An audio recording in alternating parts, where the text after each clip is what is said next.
왜 그리 가 너? 보리야, 너 오늘 왜 갑자기 다른 길로 가는데? 아이고야 기다려라. 보리야. 왜 이렇게 끊어? 뭔 일인데?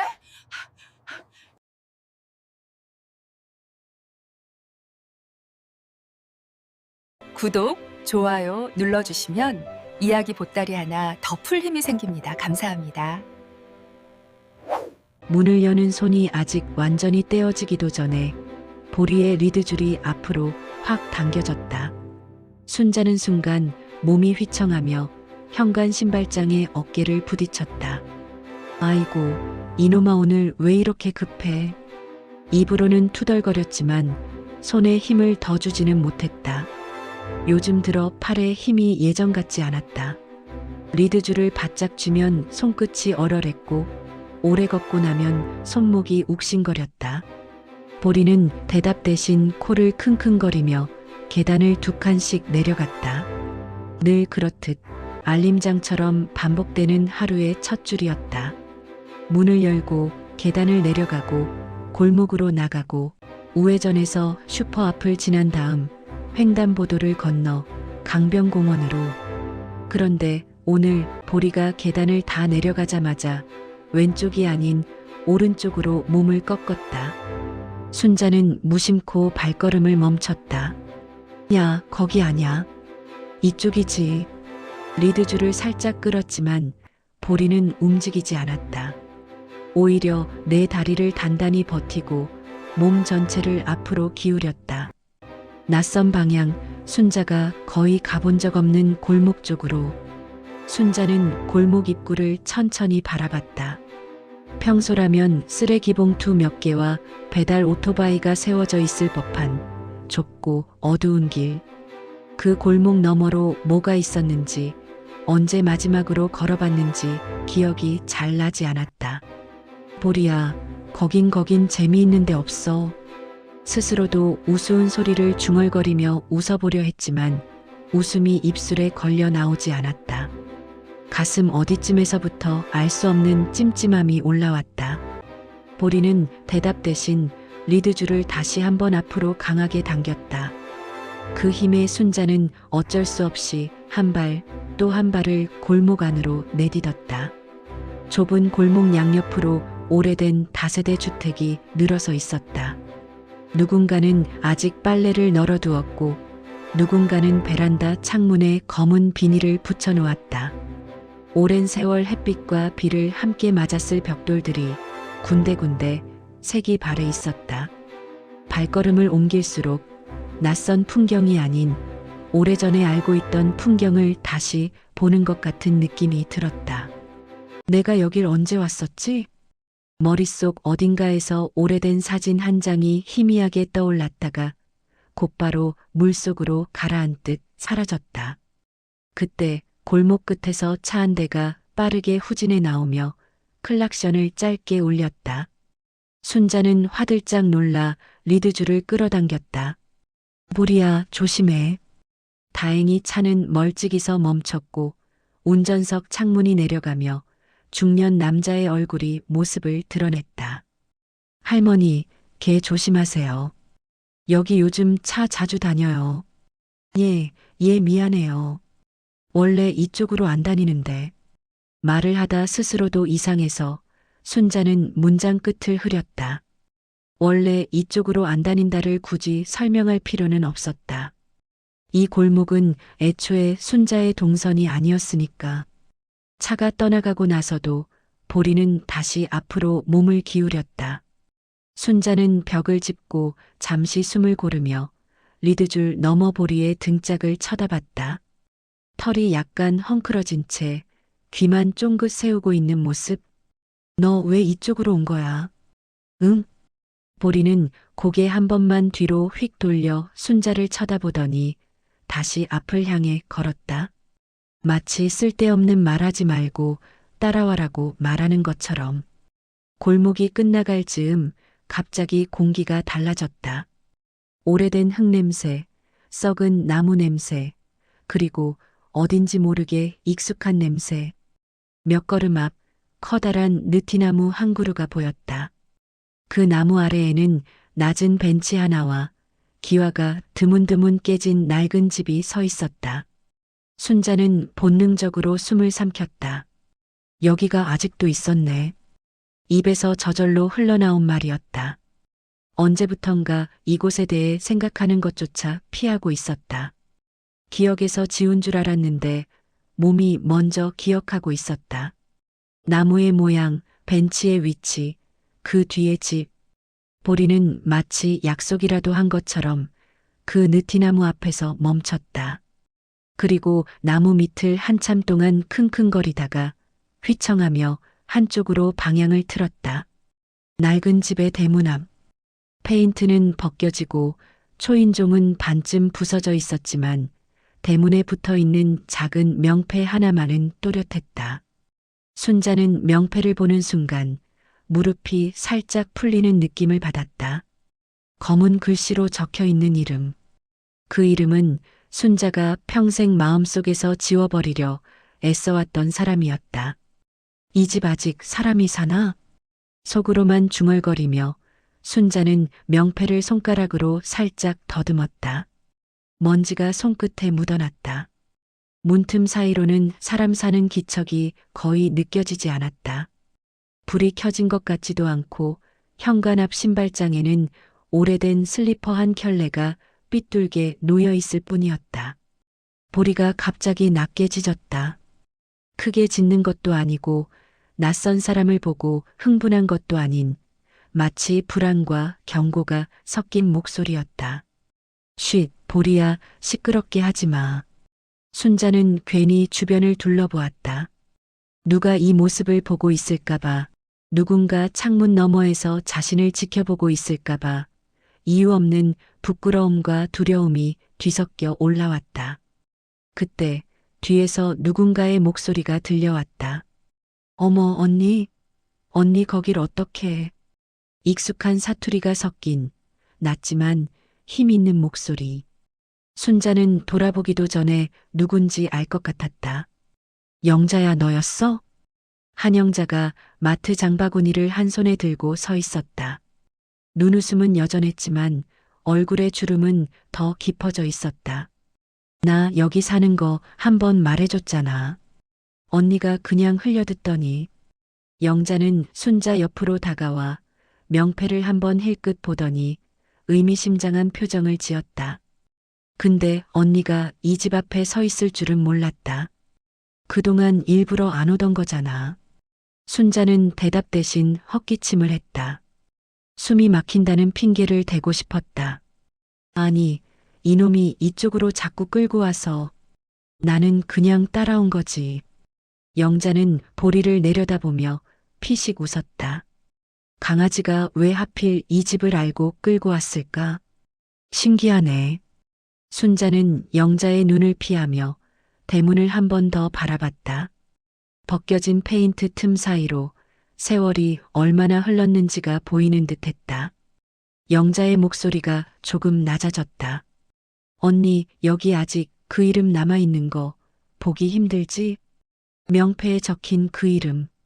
순자는 가볍게 고개를 저으려다 결국 고개를 끄덕이고 말았다. 나는 다 끝났다고 생각했거든. 그 사람도 그 일도. 근데 말끝이 흐려졌다. 입 밖으로 꺼내지 않았던 이야기들이 느티나무 잎사귀 사이를 스치는 바람처럼 스멀스멀 올라오고 있었다. 영자는 잠시 순자의 옆모습을 바라보다가 조심스럽게 말을 꺼냈다. 언니, 요 며칠 계속 이쪽으로 왔어? 아니, 오늘이 세 번째인가. 그 전까진 한 번도 안 다녔던 길인데 자꾸 이놈이. 순자는 자기 변명을 하듯 말을 이어갔다. 나는 그냥 강아지가 가는 대로 간 것뿐이야. 영자는 고개를 끄덕였다. 그래. 근데 있잖아, 언니. 잠시 말을 고르던 영자의 눈이 순자를 똑바로 바라봤다. 사람도 그렇고 강아지도 그렇고 아무 이유 없이 같은 곳을 세 번씩이나 찾지는 않더라. 순자는 심장이 쿵 내려앉는 소리를 들은 것 같았다. 같은 곳을 세 번. 그 집 앞, 그 이름 앞, 그 나무 아래. 보리는 조용히 앉아서 두 사람의 얼굴을 번갈아 쳐다보고 있었다. 언니. 영자의 목소리가 한층 더 부드러워졌다. 언니 남편 돌아가시기 전에 그런 말 했잖아. 언니 나한테도 한 번 말했었지. 순자는 그 말을 듣는 순간 오래전 병실의 냄새와 남편의 마지막 눈빛이 한꺼번에 머릿속에 떠올랐다. 무슨 말? 알면서도 확인하고 싶지 않은 말을 굳이 묻고 있었다. 영자가 오래 고민해온 사람처럼 천천히 입을 열었다. 나 죽고 나면 보리가 데려갈 거야. 그 말. 순자의 입술이 싸늘하게 떨렸다. 그 말은 남편이 숨을 거두기 직전 힘겹게 내뱉었던 마지막 문장이었다. 그 뒤에 이어졌던 단어들까지 순자는 일부러 기억에서 잘라냈었다. 그러나 지금 느티나무 아래 이 집 앞에서 그 잘라낸 끝 부분이 스스로부터 돌아오는 것 같았다. 보리가 데려갈 거야 어디로? 순자는 천천히 고개를 돌려 다시 명패를 바라봤다. 그리고 마음속으로 아직 입 밖으로는 내지 못한 한 이름을 떠올렸다. 보리가 갑자기 일어나 짧게 꼬리를 흔들었다. 마치 이제 막 시작이라고 알려주는 신호처럼. 순자는 깊게 숨을 들이켰다. 오늘 이 길을 지나치면 다시는 모른 척하고 살 수 없을 것만 같았다. 영자야. 순자의 목소리가 생각보다 더 떨리고 있었다. 나 오늘은 그냥 갈게. 근데 아마 또 오게 될 것 같다. 영자는 조용히 고개를 끄덕였다. 그래. 언니가 준비되면 그때 얘기해. 나 여기서 기다릴게. 집으로 돌아가는 길, 보리는 다시 골목을 앞장서 걸었다. 이번에는 리드줄을 당기지 않아도 순자의 발이 저절로 따라갔다. 집이 가까워질수록 순자는 이상하게도 두 가지 감정을 동시에 느꼈다. 어디선가 오래도록 숨겨놓았던 상자가 열리는 두려움과 드디어 열릴 수 있다는 이상한 안도감. 현관 앞에 도착해 신발을 벗으며 순자는 작게 중얼거렸다. 보리야, 내가 나를 어디까지 데려가려는 건데. 거실 불을 켜자 낡은 소파와 작은 식탁, 벽에 걸린 오래된 가족 사진이 동시에 눈에 들어왔다. 사진 속 젊은 순자와 남편, 그리고 어린 민수. 그 사진에서 한 사람이 빠져 있다는 사실을 순자는 누구보다 잘 알고 있었다. 보리가 소파 아래 자리를 잡고 웅크려 누웠다. 순자는 그 옆에 앉아 천천히 사진을 바라보았다. 그리고 마음속에서만 아주 조용하게 한 이름을 불러보았다. 그 이름이 오늘 느티나무 아래 명패에 적혀 있던 이름과 같다는 걸 인정하는 데까지 순자는 꽤 오랜 시간이 걸릴 것 같았다. 하지만 이미 알고 있었다. 오늘 보리가 데려간 길이 단지 우연한 산책길이 아니라는 것을. 아침 햇빛이 얇은 커튼 사이로 비스듬히 스며들었다. 순자는 눈을 뜨자마자 천장을 한참 바라봤다. 밤새 꿈을 꾼 것 같기도 하고 아무것도 기억나지 않는 것 같기도 했다. 보리야 일어나라.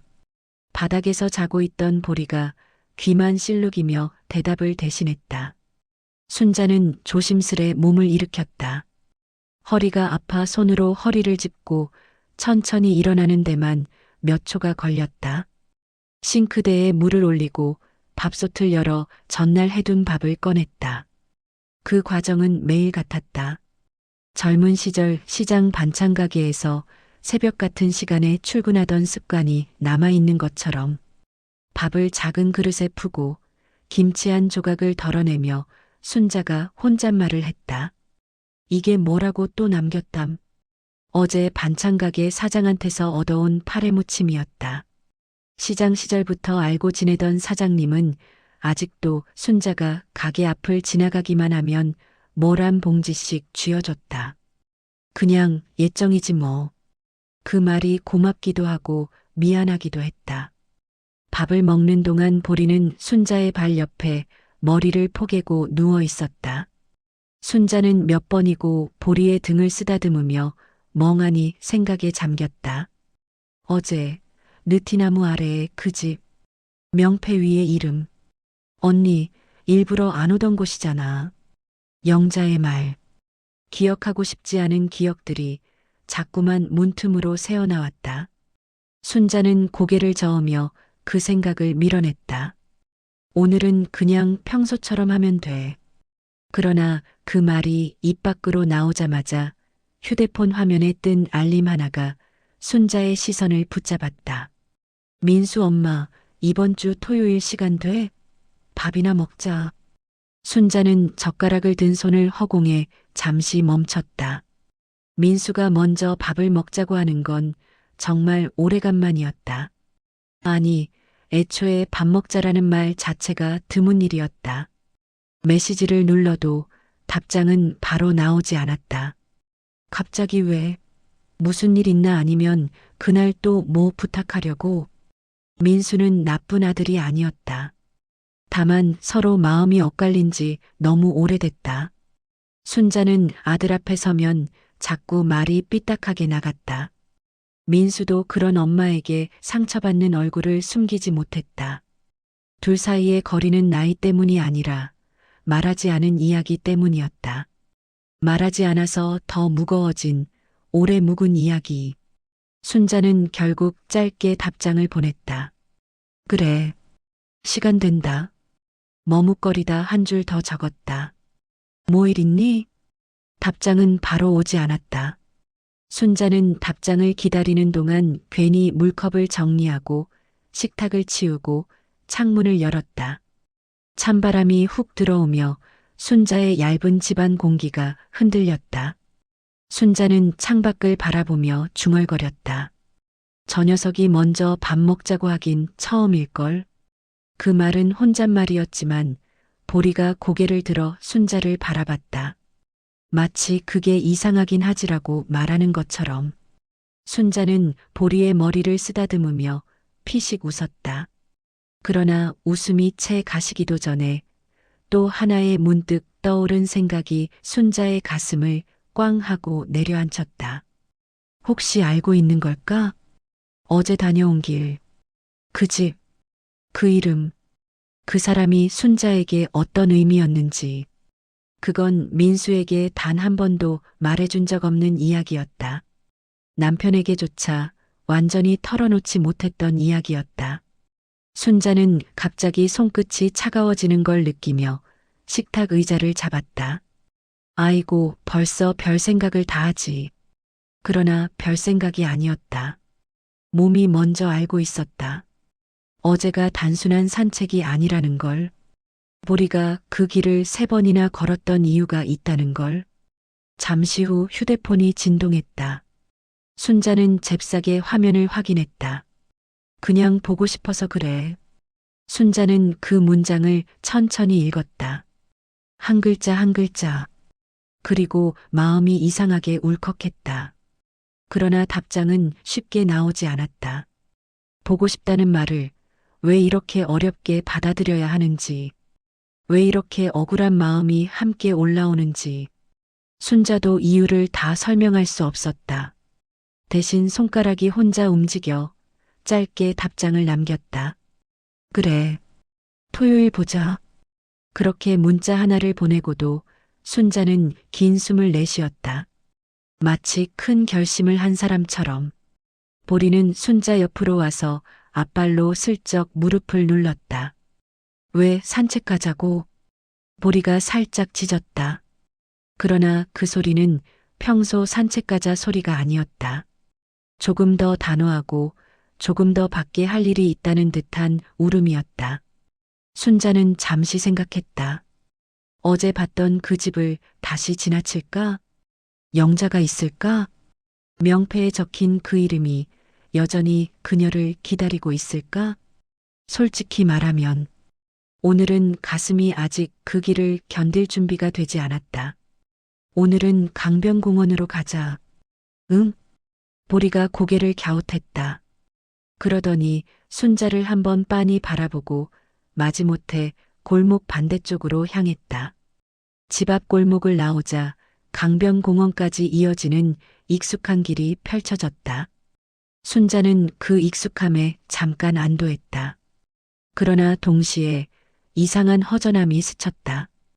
어제의 낡은 대문과 느티나무가 오히려 자꾸 생각나는 익숙함처럼 머릿속에서 떠나지 않았다. 보리가 바꾼 길이 어쩌면 순자가 평생 외면해온 길이라는 것을 몸이 먼저 기억하고 있었다. 강변공원에 도착해 벤치에 앉자 순자는 문득 그 옛날을 떠올렸다. 아무도 모르는 그 기억 속에는 민수도 없고 남편도 없고 오직 그 사람만 있었다. 순자는 벤치에 손을 올리고 입술을 꾹 다물었다. 그 이름 참 오랜만에 떠올랐네. 그러자 보리가 잠시 뛰어오더니 순자의 무릎에 머리를 가만히 올려두었다. 순자는 무릎 위에 따뜻한 무게를 느끼며 눈을 감았다. 잠시 후 바람이 지나갔다. 나뭇잎이 흔들리는 소리가 어제 듣던 느티나무 소리와 겹쳤다. 순자는 그제야 인정했다. 그 사람을 완전히 잊은 적은 없었다는 걸. 그 이름을 마음속에서 지운 적은 한 번도 없었다는 걸. 그 이름이 누구인지, 그리고 왜 보리가 그 길로 순자를 데려가기 시작했는지 아직 말할 수는 없었다. 그러나 이야기는 이미 그 방향을 향해 걷기 시작했다. 몇 날 며칠을 망설이다가 순자는 결국 다시 그 골목으로 향했다. 오늘은 보리가 끌지도 순자를 재촉하지도 않았다. 순자가 스스로 걸음을 옮기고 있었다. 마치 마음이 먼저 앞장선 것처럼. 골목 입구에 들어서자 공기의 냄새가 다시 변했다. 오래된 벽돌 냄새, 빠르게 지나가는 오토바이의 먼지, 낮게 깔린 겨울바람. 그 모든 게 순자의 기억 속 오래된 장면들과 겹쳐지며 묘하게 낯익었다. 왜 이렇게 떨리냐? 순자는 양손을 서로 비볐다. 손바닥이 차갑게 얼어붙어 있었다. 보리는 순자의 긴장감을 느낀 듯 천천히 옆에서 걸었다. 그리고 드디어 느티나무가 눈앞에 나타났다. 어제와 똑같은 모습으로 똑같은 자리에서. 그러나 오늘은 이상하게 더 크고 더 무겁게 느껴졌다. 낡은 집의 대문 앞에 섰다. 어제처럼 붉게 벗겨진 페인트 위로 오래된 명패가 햇빛을 받아 은근하게 반짝였다. 순자는 천천히 손을 들어 명패를 바라봤다. 마지막으로 본 게 대체 몇 년 전이었더라? 아니, 몇 년이 아니라 몇십 년이었다. 명패에 적힌 이름. 박정우. 순자는 숨을 삼키며 눈을 감았다. 그 이름을 속으로만 부르면서도 마음이 덜컥 내려앉았다. 박정우. 그 남자. 순자의 인생에선 절대로 다시 떠올라서는 안 되는 이름. 그러나 돌아보면 순자의 청춘과 삶에 가장 깊이 박혀있던 이름이기도 했다. 그 이름을 떠올리는 순간 오래된 기억들이 서서히 돋아났다. 시장 반찬 가게에서 하루 종일 일하던 순자에게 박정우는 손님으로 처음 왔다. 잘생기지도 못했고 키가 큰 것도 아니었다. 그러나 말투가 참 조심스럽고 눈빛이 따뜻한 남자였다. 여기 파래 무침이 그렇게 맛있다고 해서 왔습니다. 어디서 그런 소릴? 시장 상인들이요. 다들 사모님 팬이라던데? 순자는 얼굴을 붉히며 손을 휘저었다. 그 바람에 반찬통 뚜껑을 떨어뜨렸고 둘은 동시에 허리를 숙여 주워들었다. 그러다 손등이 스쳤다. 그때 속으로 큰일 났다고 생각했다. 그때부터였다. 정우는 자주 찾아왔다. 늘 같은 반찬을 사면서도 꼭 이야기를 했다. 별것 아닌 대화였지만 하루 중 가장 기다려지는 시간이기도 했다. 그러나 문제는 정우에게는 약혼자가 있었다는 사실이었다. 순자는 알았다. 너무 늦게 알아버렸다. 미안합니다. 순자 씨한테 그런 감정 가지면 안 되는 거 아는데. 그 말하지 마요. 우리 둘 다 알고 있었잖아요. 둘은 아무 일도 하지 않았다. 손등 한 번 제대로 잡지 않았다. 말 못할 관계도 아니었다. 그러나 말하지 않은 감정이 가장 위험한 법이었다. 그 감정을 안다는 사실만으로 이미 충분히 넘지 말아야 할 선을 넘고 있었다. 그래서 순자는 도망치듯 거리를 뒀고 정우는 아무 말 없이 멀어졌다. 그게 끝이었다. 끝이어야 했다. 그날 시장 가게 뒤편 좁은 골목 구석에서 정우는 말없이 순자를 바라봤었다. 말도 걸지 않았다. 축하한다는 말조차 하지 않았다. 그저 담배 한 개비만 손에서 비틀던 채 눈빛으로 마지막 인사를 대신했다. 순자는 절대 그때의 정우를 마주본 적 없다 생각했지만 지금 떠오르는 걸 보니 단 한 번도 잊은 적 없었다. 그날 이후 정우는 순자의 인생에서 완전히 사라졌다. 죽었다는 소문만 어렴풋이 들었을 뿐 확인하지도 않았다. 확인할 용기가 없었다. 순자는 대문 앞에서 오래도록 움직이지 못했다. 정우야. 그 이름이 입술 사이로 아주 조용히 흘렀다. 바람보다도 더 약하게. 그 순간이었다. 대문 안쪽에서 아주 작은 금속 소리가 들렸다. 달그락. 순자는 얼굴을 돌렸다. 그 소리는 너무 자연스러웠다. 마치 집안에 누군가 있는 듯한 소리. 순자는 심장이 뛰는 것을 느꼈다. 천천히 그러나 분명하게. 대문 틈으로 바람이 새어나왔다. 순자가 뒤로 한 걸음 물러서려던 순간 머리 위에서 누군가 말했다. 언니 왔네.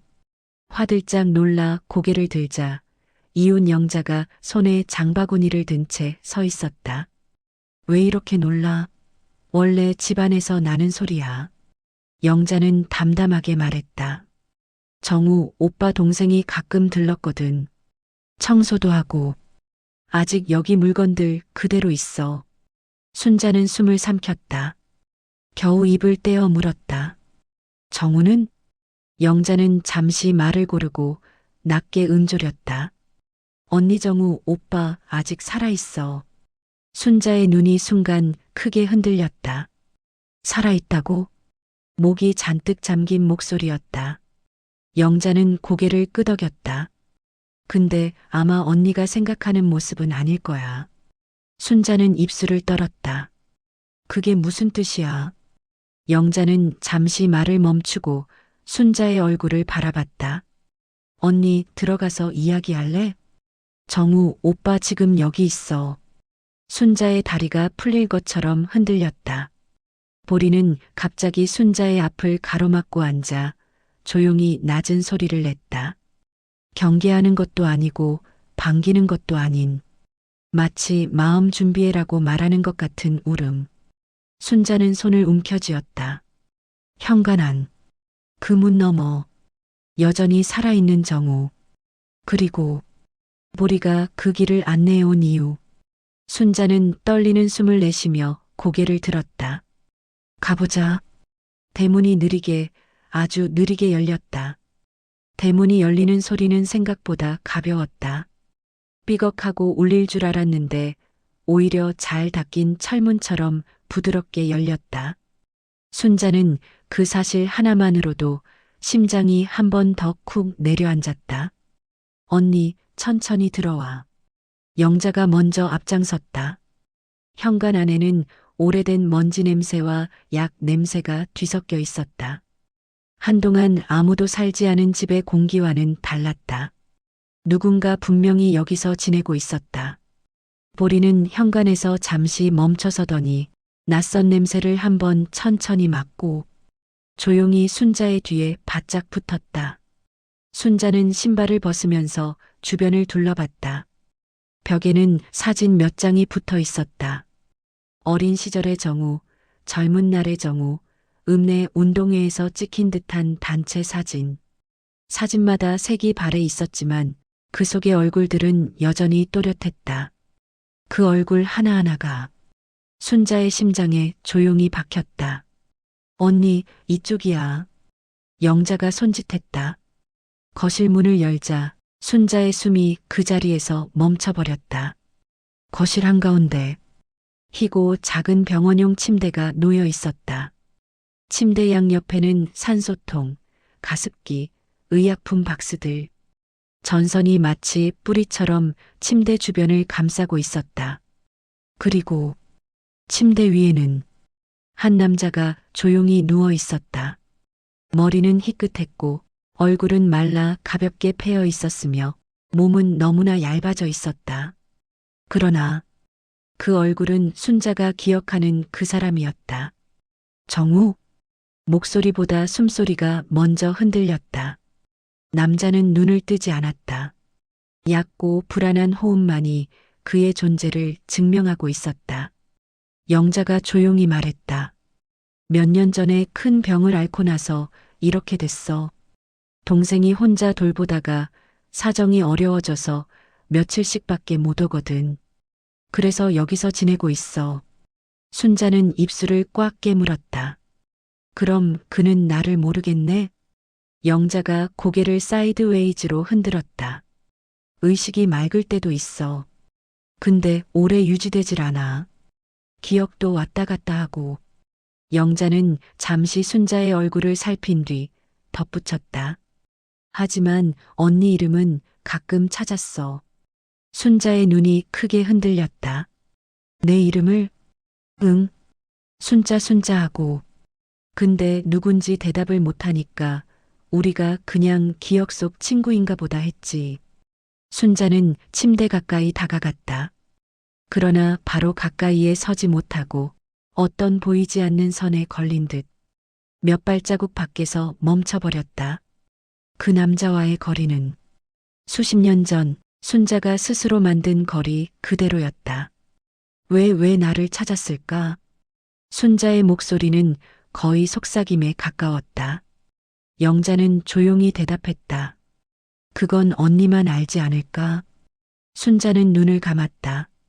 수십 년을 묻어둔 기억이 문을 두드리고 있었다. 그때 갑자기 헉! 침대 위에서 정우의 몸이 미세하게 움직였다. 산소 마스크 아래로 짧은 숨이 새어나왔다. 순자는 본능적으로 침대 쪽을 향해 몸을 돌렸다. 남자의 눈꺼풀이 파르르 떨렸다. 그리고 아주 천천히, 정말 느리게 남자의 눈이 조금씩 열렸다. 순자의 심장이 멎는 듯했다. 정우야? 그 말에 남자의 눈동자가 아주 조금 움직였다. 마치 누군가를 찾아 헤매는 듯 초점을 잡지 못한 채 미세하게 흔들렸다. 그리고 입술이 거의 보이지 않을 만큼 약하게 떨렸다. 순자는 눈앞이 흐려졌다. 수십 년 동안 묻어두었던 이름, 절대로 다시 들을 일 없다고 믿었던 목소리. 그게 지금 이 조용한 방에서 병든 몸으로 누운 정우의 입에서 흘러나왔다. 영자는 숨을 죽이고 둘을 바라봤다. 순자의 다리는 더 이상 버티지 못한 듯 스스로 침대 옆으로 다가갔다. 정우야 나야. 순자야. 정우의 시선이 아주 천천히 믿을 수 없다는 듯이 순자를 향했다. 마치 세월을 거슬러 올라가는 눈빛. 마치 마지막 남은 힘으로 확인해야 하는 사람을 보는 눈빛. 그러나 다음 순간 정우의 얼굴이 일그러졌다. 미안해. 순자의 심장이 덜컥 떨어졌다. 뭐가 미안해. 정우의 입술이 떨렸다. 민수에게. 순자의 얼굴이 완전히 굳었다. 민수? 정우는 더 말하려 했지만 목에서 거친 숨이 쏟아져 나왔다. 몸이 떨리고 손가락이 움찔했다. 영자가 급히 다가가 말했다. 언니, 잠깐 비켜봐. 상태 안 좋아져. 정우의 눈이 다시 감기기 시작했다. 이야기가 끊겼다. 산소 소리만 방에 퍼졌다. 순자는 얼어붙어 있었다. 민수에게? 정우가 왜 민수에게 미안하다고 했을까? 무슨 사이가 있다는 거지? 어떻게 연결되는 거지? 머리가 복잡하게 돌았다. 그러나 한 가지 사실만은 확실했다. 이건 순자 혼자만의 문제가 아니었다. 민수와도 연결되어 있었다. 그리고 그 순간 순자는 남편의 마지막 말을 다시 떠올렸다. 나 죽고 나면 보리가 데려갈 거야. 그 말의 다음 문장이 부지런히 기억 밖을 두드리고 있었다. 순자는 손을 입에 가져가며 속삭였다. 정우가 민수하고 무슨 관계야? 정우가 다시 깊은 잠에 빠진 뒤 방 안에는 산소기계의 규칙적인 소리만 남아 있었다. 순자는 한참 동안 그 자리에 서 있었다. 영자는 아무 말 없이 곁에 서 있다가 잠시 후 조심스럽게 입을 열었다. 언니 오늘은 이만 가자. 상태가 불안정하니까.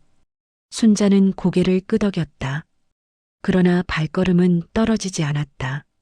집 밖으로 나와도 심장은 여전히 방금 전 그 순간에 머물러 있었다. 정우가 마지막으로 내뱉은 단어. 민수, 그리고 미안해. 도대체 왜 내 아들을? 머릿속에서는 수십 년의 시간들이 뒤섞여 어디부터 풀어야 할지조차 감잡히지 않았다. 골목을 빠져나올 때쯤 보리가 순자의 다리를 슬쩍 밀었다. 집으로 가자는 뜻이 아니었다. 그보다 더 다른 앞을 향해 걸으라는 종류의 신호였다. 순자는 천천히 숨을 내쉬었다. 그래, 가보자. 이번엔 보리가 끌지 않아도. 순자가 스스로 길을 걸었다. 보리가 안내하는 것이 아니라 이제는 순자가 확인해야 할 것들을 따라가는 시간이었다. 집에 돌아온 순자. 거실 의자에 앉자마자 순자의 손은 떨기 시작했다. 화장대 서랍을 열었다. 아무도 보지 않은, 그리고 아무도 몰랐던 상자가 있었다. 작은 철제 상자. 자물쇠는 걸려 있지 않았다. 열면 안 되는 줄 알면서도 평생 열지 못했던 상자였다. 덜컥 상자를 열자 오래된 사진 몇 장과 노란 종이봉투 하나가 보였다. 사진 속에는 순자의 젊은 시절 모습, 그리고 그 옆에 정우가 있었다. 둘은 가까이 서 있었지만 절대 연인처럼 닿진 않은 거리. 그러나 사진을 아는 사람이라면 누구나 그들 눈빛에 무언가를 느낄 수 있는 거리였다. 순자는 손을 떨며 사진을 뒤로 밀었다. 바로 그 뒤 노란 봉투에서 오래된 흰 봉투가 하나 떨어졌다. 민수에게. 순자는 숨을 삼켰다. 이건 뭐야?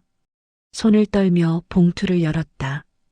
편지는 누군가 급히 쓴 듯 글씨가 다소 비뚤어져 있었다. 민수에게.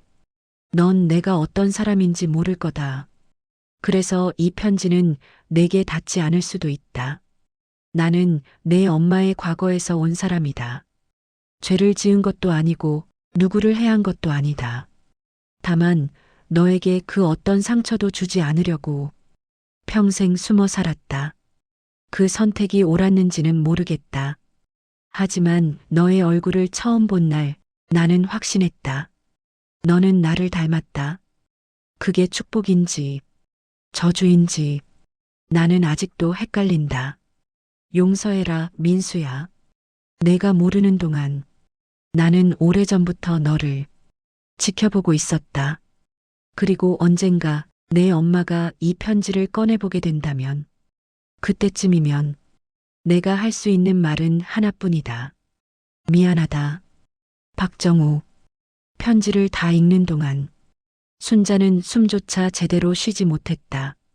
손끝이 차갑게 굳어갔다. 정우야. 왜 이런 편지를? 왜 민수에게? 편지를 쥔 손이 바닥으로 떨어졌다.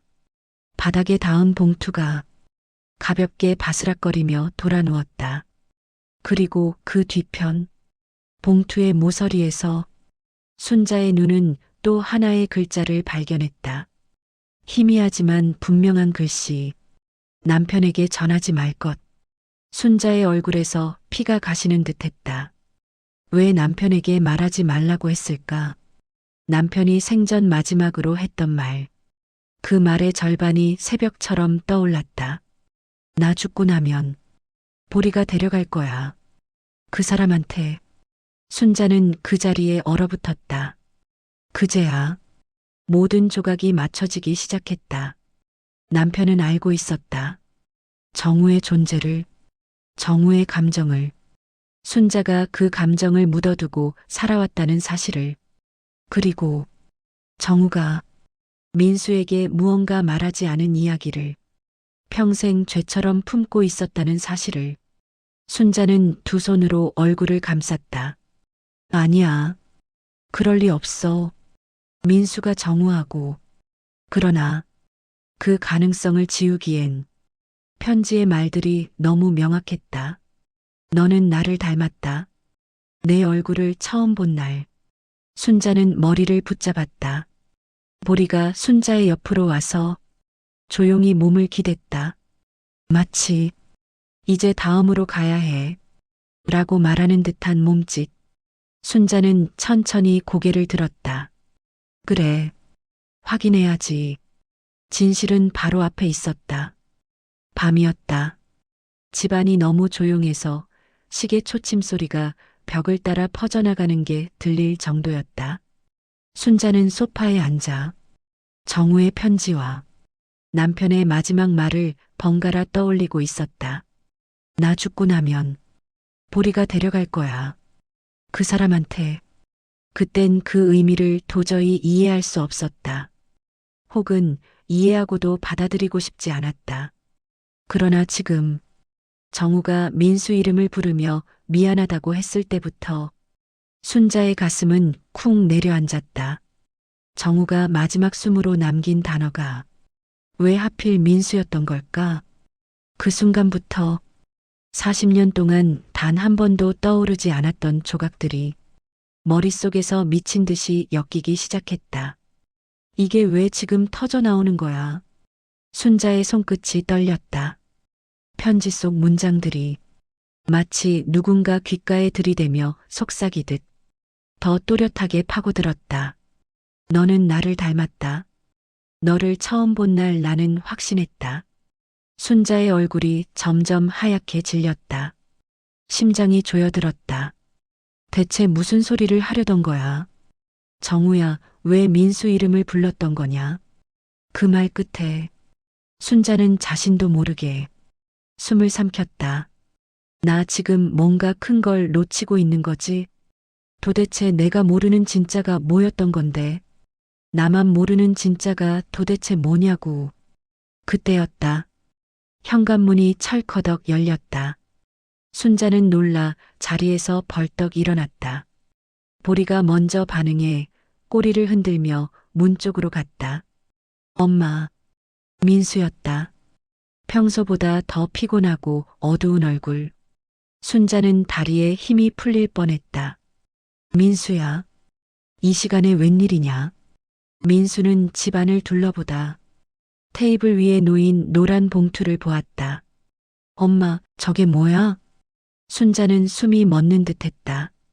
민수의 시선이 봉투의 글자에 멈춰 있었다. 민수에게 공기가 얼어붙었다. 순자가 말을 꺼내기도 전에 민수가 아주 조용하게 물었다.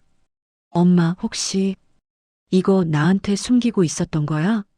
순자는 손을 떨며 말했다. 그게 말이다.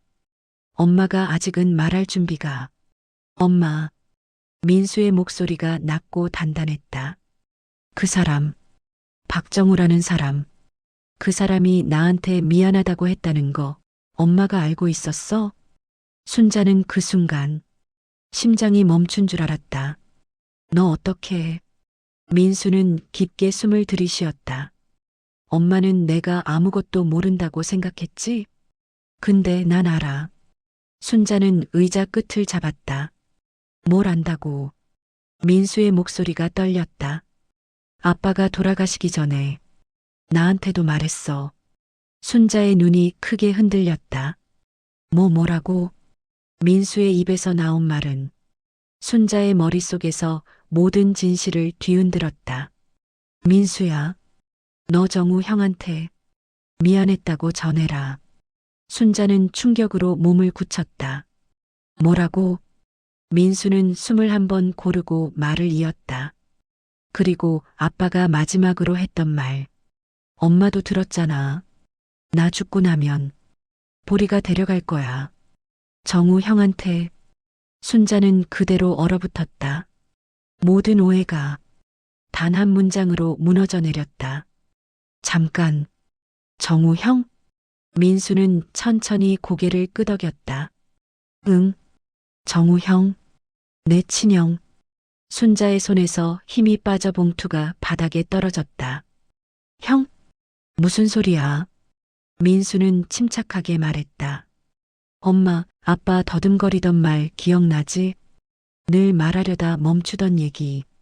순자는 아무 말도 하지 못했다. 정우 형은 아빠의 첫 번째 가정에서 태어난 아들. 그러니까 아빠가 엄마 만나기 전에 두고 온 아이. 순자의 눈에 눈물이 피어올랐다. 그게 사실이라고? 민수는 조용히 고개를 끄덕였다. 아빠는 평생 그걸 숨기고 살았대. 정우 형이랑도 연락 끊고, 근데 형이 아프다는 소식을 듣고 나한테 얘기했어. 왜 너한테? 엄마가 상처받을까봐.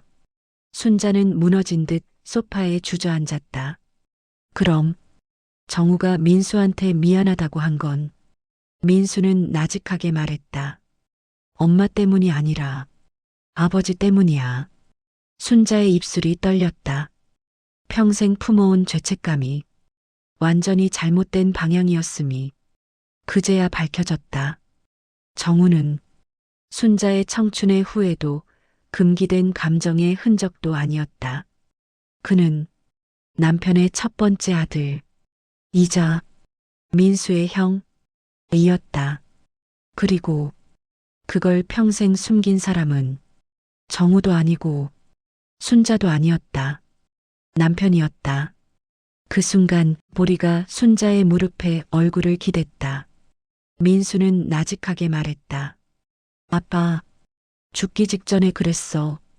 보리가 데려갈 거야. 너희 엄마 혼자서 절대 못 가니까. 순자는 숨을 삼켰다. 남편이 말한 그 사람은 정우가 아니라 정우를 품지 못하고 살아온 자기 자신의 상처였다. 보리가 데려간 건 순자를 죄책감으로 끌고 간 게 아니라 순자가 평생 모른 채 외면해온 남편의 과거와 민수의 가족이었다. 순자가 비틀거리며 말했다. 내가 평생 잘못 알고 산 거네. 민수는 고개를 끄덕였다. 엄마 탓이 아니야. 엄마는 몰랐잖아. 순자는 두 손으로 얼굴을 감싸고 울었다. 그 울음은 후회도 죄책감도 슬픔도 아닌 평생의 억울함이 풀리는 울음이었다. 보리는 조용히 순자의 발밑에 몸을 말았다. 이제 남은 건 정우와 민수 그리고 순자 세 사람이 서로에게 남은 진실을 마지막으로 확인하는 일이다. 정우의 집 앞 골목. 오늘은 눈이 조금 날렸다. 희미하게 내려앉는 눈송이들이 느티나무 가지에 조용히 달라붙었다. 순자와 민수는 느리게 그 길을 걷고 있었다. 보리는 그들 사이에서 조용히 앞만 바라보며 걸었다. 민수야, 너 언제부터 알고 있었냐? 순자의 물음에 민수는 조금 난감한 표정으로 입을 열었다. 아빠 돌아가시기 직전부터. 근데 엄마한테는 말 못하겠더라. 엄마가 상처받을까봐. 순자는 피식 웃었다. 슬픔이 아니라 오래 묵은 응어리가 풀린 자리에 생긴 웃음이었다. 참, 기가 막히다. 내가 이 나이 되도록 제일 상처받은 게 뭔지도 몰랐단 게. 민수는 고개를 숙였다. 엄마 미안해. 아니다. 순자는 단호하게 말했다. 내 잘못도 정우 잘못도 내 잘못도 아니야. 잠시 침묵. 서늘한 겨울 공기만 두 사람 사이를 지나갔다. 그냥 살다 보면 사람 인생이 꼬여버릴 때가 있는 거지. 민수는 그 말에 천천히 고개를 들었다. 정우 형, 이제 더 늦기 전에 우리 둘이 같이 보자. 순자는 눈을 감았다. 그래야지. 한평생을 피해왔던 길인데 이제는 그 길을 걸을 마음이 준비돼 있었다. 정우는 침대 위에서 조용히 누워 있었다. 눈은 감겨 있었지만 호흡은 비교적 안정돼 보였다. 순자가 의자에 앉아 정우의 손등을 아주 조심스럽게 감싸쥐었다. 정우야, 나야. 순자. 정우의 눈꺼풀이 미세하게 떨렸다. 조금 후 천천히 눈이 반쯤 떠졌다. 짙은 안개 속을 보는 듯한 눈동자. 하지만 분명히 순자의 얼굴을 찾고 있었다. 순자. 순자는 눈물이 고였다. 그래, 나다. 그동안 너 혼자서 얼마나 힘들었냐. 정우는 입술을 떨며 말인지 숨인지 모를 소리를 냈다. 미안. 아냐. 너도 미안할 거 없어. 순자는 정우의 손등을 토닥이며 말했다. 우리 셋 다 그냥 이렇게밖에 살 수 없었던 거다. 누구도 나쁘지 않았다. 정우의 눈에 작은 눈물이 맺혔다. 그 눈물은 후회도 억울함도 아니었다. 어쩌면 평생 미뤄둔 인사 같은 것이었다. 순자는 속삭였다. 가볍게 가라. 정우야. 이제 됐다. 정우의 호흡은 조금 더 부드러워졌다. 마치 그 말이 마음속 억눌린 무언가를 풀어준 것처럼 민수는 조용히 뒤에서 그 모습을 지켜보고 있었다. 순자가 잠시 뒤돌아보자 민수의 눈도 붉게 젖어 있었다. 형? 민수가 낮게 말했다. 나도 미워한 적 없어. 이제 편하게 쉬어. 그 말에 정우의 눈이 아주 미세하게 흔들렸다. 그리고 천천히 눈이 다시 감겼다. 긴 숨 하나, 그 다음 숨, 그리고 더 가벼운 숨. 방 안에 차분한 평온함이 내려앉았다. 순자는 정우의 손을 마지막으로 한 번 감싸며 속삭였다. 잘 가라. 내 청춘아. 그 한마디에 정우의 입가가 아주 희미하게 미소처럼 휘어졌다. 집을 나오자 눈이 더 촘촘히 내리고 있었다. 순자는 하늘을 바라봤다. 보리야. 순자는 낮게 말했다. 네가 다 알려준 거구나. 보리는 조용히 발밑에 몸을 기댔다. 산책 가자고 조르는 것이 아니라 잘했다는 인사처럼 느껴졌다. 민수가 어깨를 토닥이며 말했다. 엄마, 이제 우리 셋 마음 정리해야지. 순자는 고개를 끄덕였다. 그래야지. 늦었지만 그래야지. 다음 날 새벽 순자는 보리와 함께 강변공원으로 나갔다. 눈이 그치고 길바닥엔 얇게 쌓인 눈이 반짝였다. 보리는 순자의 앞에서가 아니라 옆에서 걸었다. 이제 어느 것도 끌고 가는 산책이 아니었다. 그저 함께 걷는 순자의 새로운 하루였다. 순자는 천천히 걸으며 속삭였다. 보리야, 내 덕분에 내가 평생 묶여있던 매듭 하나를 풀었다. 보리는 잠시 멈춰서 순자를 바라봤다. 순자는 미소 지었다. 고맙다. 바람이 불었다. 강 건너편 나무들이 흔들렸다. 그 소리가 느티나무 아래에서 들리던 바람 소리와 어딘가 닮아 있었다. 순자는 하늘을 올려다보며 말했다. 정우야, 잘 가라. 그리고 아주 잠시 뒤, 여보, 당신도 고생 많았다. 그 말은 허공을 넘어 하늘 어딘가로 부드럽게 흩어졌다. 보리가 순자의 발밑을 맴돌며 꼬리를 흔들었다. 순자는 보리의 머리를 쓰다듬었다. 가자, 보리야. 이제 정말 우리 갈 길을 가자. 둘은 강변을 따라 느리지만 새롭게 하나의 길을 걸어갔다. 바람이 부드럽게 불었다. 눈이 빛났다. 하늘은 맑았다. 그리고 그 길 위에서 순자는 평생 처음으로 과거가 아니라 지금의 자신을 바라보기 시작했다. 보리가 데려간 길. 그 길은 과거를 마주하는 길이었고, 이제는 새로운 삶으로 이어지는 마지막 산책길이었다. 구독, 좋아요 눌러주시면 이야기 보따리 하나 더 풀 힘이 생깁니다. 감사합니다.